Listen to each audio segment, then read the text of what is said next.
Hey, what's up guys? Pacific Automobiles here, and today I'm going to be showing you what I do to make my automobiles last longer, along with maintenance and simple things you can do while driving to make your car last just a little bit longer.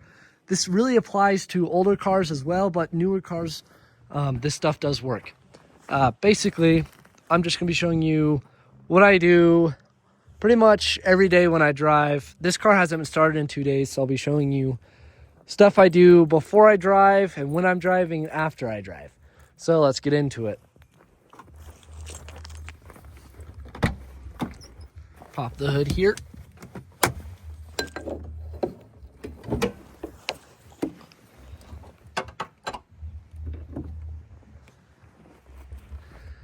First thing you'll notice, I don't have hood struts. So I'm just making do with this seat post. A pre-driving checkup, especially when it hasn't been started in a couple days. Check my oil, check my transmission fluid, and just do a basic look around at other fluids, make sure they're good. I recently replaced the radiator on this, so check that, everything's good. This car has been involved in an accident, so it's not perfect. Things are zip tied together. Work in progress. Not only that, but I want to check hoses, oil leaks, which this one does leak oil, fuses, everything like that. So this car has definitely seen a lot, but as I said, work in progress. That's why it has a white hood and everything like that, because it was involved in an accident before I got it. So let's check our oil, which should be good. Freshly changed. May need a little bit. Obviously, you want to pull out your dipstick all the way, wipe it down, put it back in, check it again. Check your level, check the condition. As you can see, the condition of mine is very good because I just changed it. Same goes with transmission fluid. Some cars will require you to heat the transmission before. Usually they have a cold and hot indicator for where the fluid should be. Mine's good as well. And just check your hoses again. Battery connections, make sure they're not corroded or anything like that. Very easy, simple stuff under the hood. And so let's get right into it. You have under the hood taken care of. Check your tires, the condition, the wear, how full are they? Do they need inflated? Stuff like that. Check your brakes. Just take a little, once over on them. Make sure everything's wearing evenly so you don't have signs of suspension damage or worn suspension. Your light's good. Obviously, you would like to turn on your lights, blinkers, whatnot. Make sure all your bulbs are functioning. You may have rust. See the condition of that.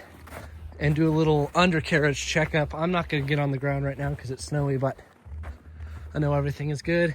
And make sure there's no animals underneath your car. Along with your tires, make sure they're not cracked or anything. Check the condition of your windshield wipers.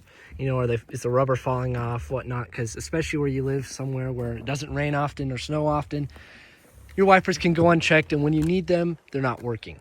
Make sure to check that. Seals around your door, rubber seals, stuff like that, nothing's leaking, especially when you have a sunroof, water piles up. Check on the inside of the interior. Anyways, let's get up to the startup procedure. Getting into my automobile, I do this for every single one. I grab the keys, obviously. Grab your ignition key.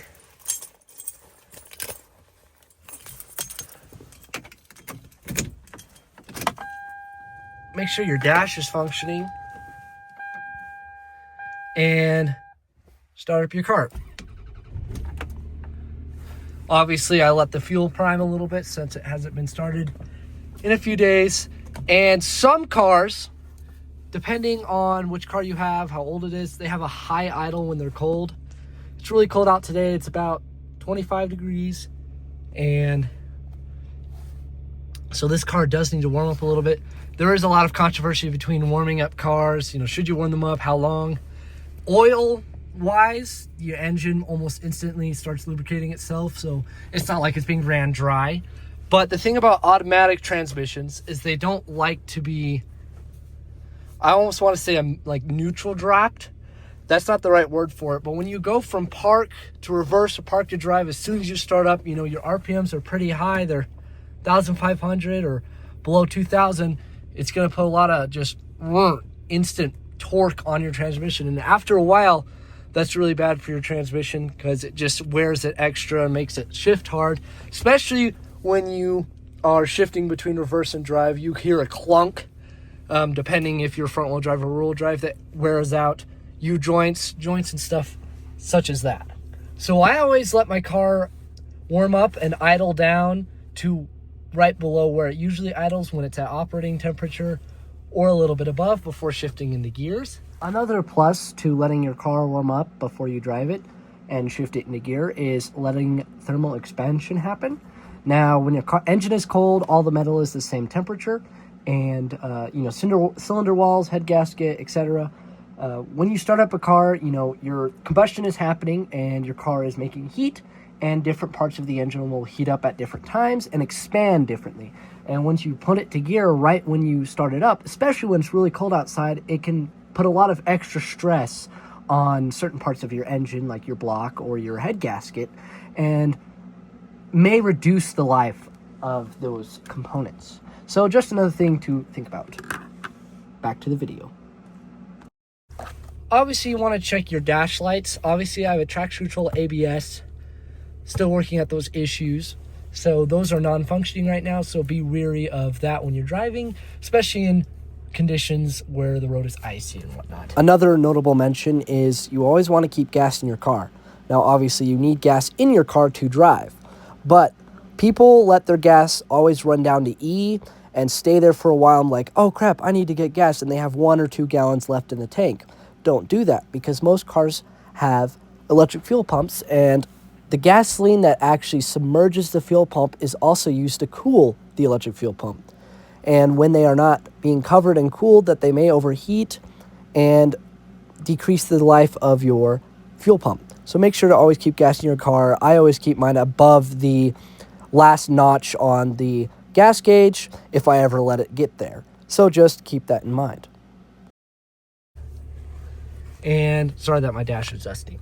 Anyways, so we're going to let this warm up, and I'm going to show you what I mean about the idling.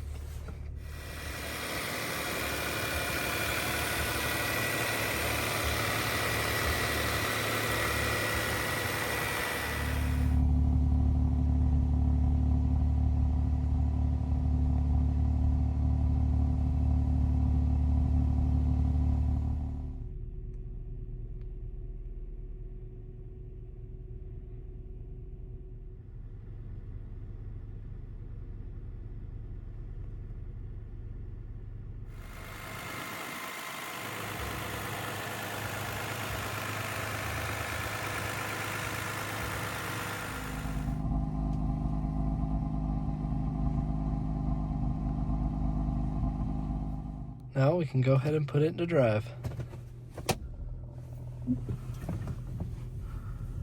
Don't forget your seatbelt. It's always good to not push your car, especially when it's still cold and warming up. Now we're gonna get to the road so I can show you guys how I manage my acceleration, power, and the way the transmission shifts and acts. I'll show you what I mean. Okay, so I'm going to be merging onto the highway. I'm going to be showing you how I will do it when I don't have anyone behind me. So this is just kind of your standard turning onto the highway, getting up to speed, not in a big rush. And I always want to watch how my transmission shifts. Is it slipping? Is it hard shifting? Or is it acting perfectly normal and shifting correctly?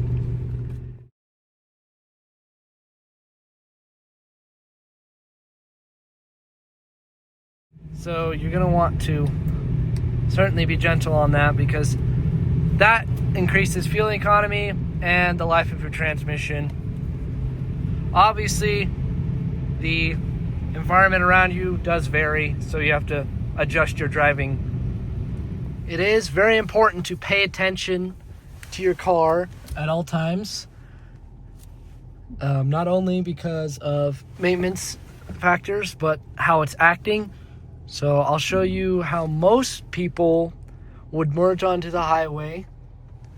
Now, some people in the comments will say, well, you have to do this in order to get up to speed in time and whatnot. But there's always going to be a part to where you'll have enough time between cars coming, if you have any, and the time you're accelerating to get up to speed. And if there isn't, then yes, you may have to push your car a little bit more than you'd want to. But like I said, it's all up to driver's discretion.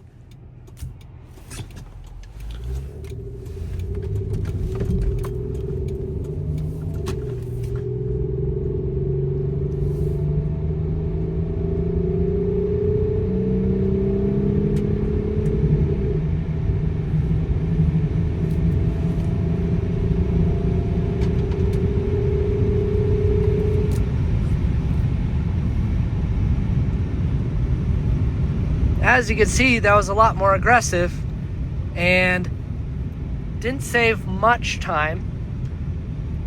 Now,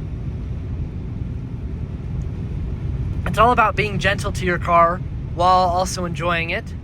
And it's not bad to, put your foot to the pedal and use the horsepower of your car. Just be mindful on what you're doing and, your oil life and everything such as that. Is your car an old car, a new car? Examples of that. So we'll get up to 65, which is the speed limit here. And we're sitting at the correct RPM. Now, a lot of things that makes people's transmissions go out early is they're constantly changing gears.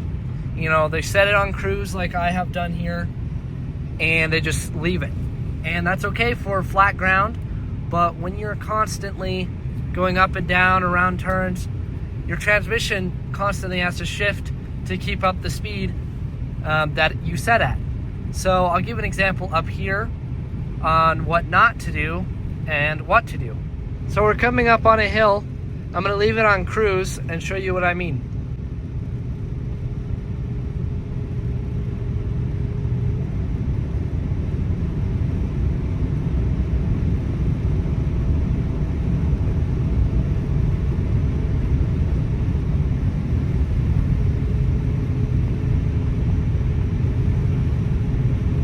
Coming up on this hill, I'm going to be turning off my cruise control and just controlling the gas pedal with my foot. And you'll see that I do not change gears, but keep mostly the same speed.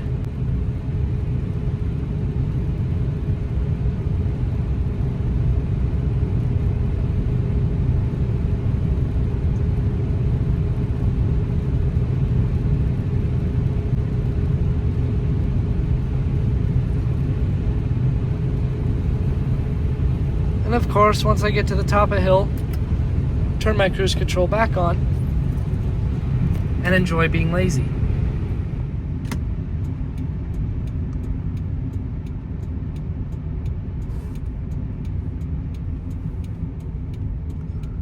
As you can see, I'm gradual with the brakes and applying pressure evenly for a fluid movement.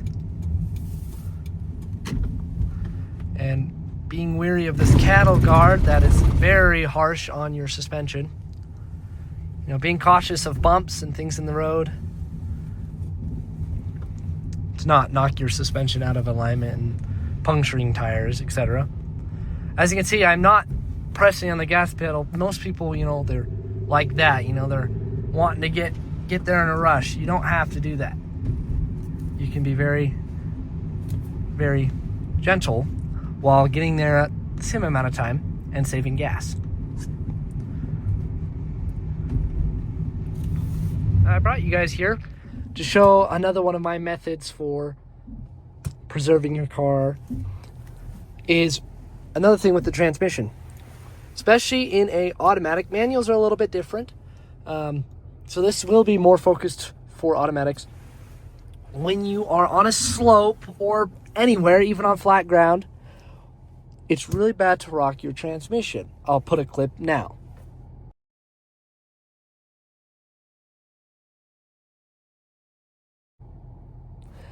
that's what it means to rock your transmission. You shift it into park, and it does a little back and forward motion, and that can wear out your, I think it's called shift pin, park pin, can't quite remember.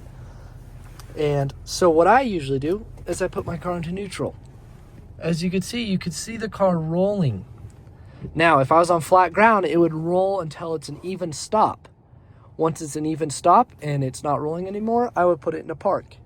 But since I'm on a slope and I'm rolling, I will put my parking brake up, make sure my car's not rolling any longer, and then going into park. Now, let's say you're done, you want to drive away. Shift your car into reverse drive while holding the brake. Handbrake down, you're free to go. Another thing I see people too is they don't give their transmission time to shift, or they're moving when they're shifting. So we all know it's bad to shift your transmission while you're moving, but what you don't realize is when you're in a parking lot or something, you're going 1-2 miles an hour, backing out of a parking spot, and you're in reverse, and then you just go to drive, and then you go. That puts a tension on the transmission and the engine and all the parts, that are contributing to your car, like your CV axle or your drive shaft or whatever type of car, your all-wheel drive system. So it's very critical to be mindful of that and just feel your car and see how it reacts. Every car is different, so you have to get used to your car and learn, especially with shifting patterns. Let's say you're on a hill, how much can you depress the gas pedal before it downshifts and goes to a higher RPM to keep up that speed. Examples of that. Same with steering, how tight do you want to be? What is the surface like? Being easy on your power steering, you're not cranking it while you're at a dead stop. In neutral, we're on a flat ground. I don't have to use the handbrake this time because we're not rolling. Put it in park and make sure to turn my car all the way off. Another thing when turning off your car, when you have a car with AC and you're wanting to shut off your car for a shorter period of time, let's say you're running in to grab your keys at your house, you just shut your car off for whatever reason, and your AC is on, and you shut it off, and then you go about maybe a minute, run in, run back, turn it back on, your compressor's instantly going to be turning on, and it's going to be stressing your compressor. Some new compressors, they have intervals between when they turn on and when they don't, and they can sense when they need to be off so it doesn't stress the compressors. But on older cars, it's pretty critical to make sure to turn off your AC if you're going to be doing a bunch of short stops with turning off your vehicle. Now we'll talk more about fluids and intervals of changing, etc. Now, people have many questions. When should I change my fluids? Oil, coolant, power steering. Should I change my power steering? Transmission fluid. It all comes down to the specs of your car, how you drive, how often do you drive, and how many miles you go in between. Now, all cars did come with manuals, booklets. As you can see here, my 1999 Toyota Camry Solara SLE V6 has an owner's manual, along with a scheduled maintenance guide. Every car should have this, automobile, truck, and you can refer to this for fluids, what fluids to use, quirks and features of your car, and getting to know your car a little bit better. So always look for one of these, and if you can't find it, look for one online. Usually they have online documentation. Now, personally, I change my oil every 3,000 miles on the dot. Reason why? This car is from 1999. It has 265,000 miles. It's a 3-liter V6, and it's a Toyota. Now, what I mean by that is when you take care of Toyotas, they last forever. Now, older cars do need more frequent changes because of the way they were designed. Oil back then wasn't as efficient. Now you can go longer without changing oil. People say you can go 10,000 miles. I don't agree with that because you have to understand idle hours, the heat cycles, how often do you drive in the city versus the highway, everything like that. That's a lot of time on oil for your car. Now, there is synthetic, like I said, lasts longer, But even then, you're not counting in the idle hours, just 10,000 miles. So you could be sitting idling in your car at a stoplight for what? 10 minutes, 5 minutes at a time. You have to, your engine's running during that period. Same with your transmission. I always change mine every 3,000 miles. Even if I get a brand new car, I'm still going to do it. Probably 3,000 to 5,000. My recommendation is 3,000 to 5,000, depending on how you drive, etc. Radiator fluid. I change mine every 50,000 miles. Like I said, there's different specifications for your radiator fluid. Some take green, blue, pink, whatever colors they have out now. This one just takes your standard green. I do it every 50,000, so we're good there. Power steering, it's good to change it. I'm not quite sure how many miles you would change your power steering fluid, but just what I've done throughout life is just check the quality of your power steering. Is it milky? Is it frothy? Is it thick? Check it. Does it look like power steering fluid? If it doesn't, good chance it needs changed and drained out and replaced. For your transmission, car manufacturers have different specifications.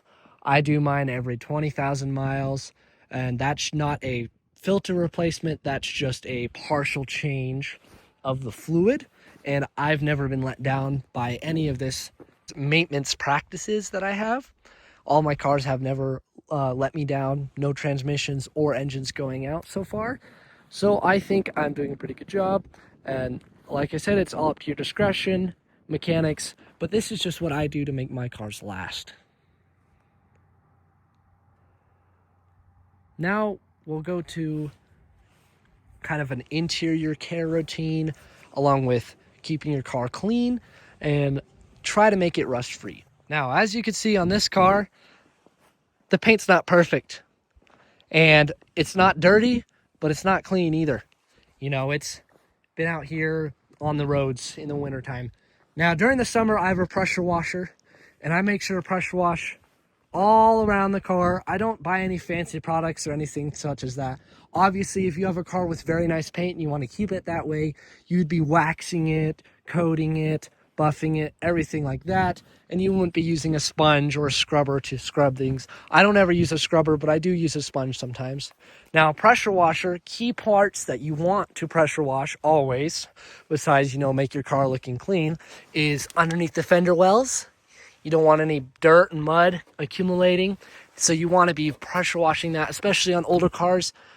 Key rust spot right here.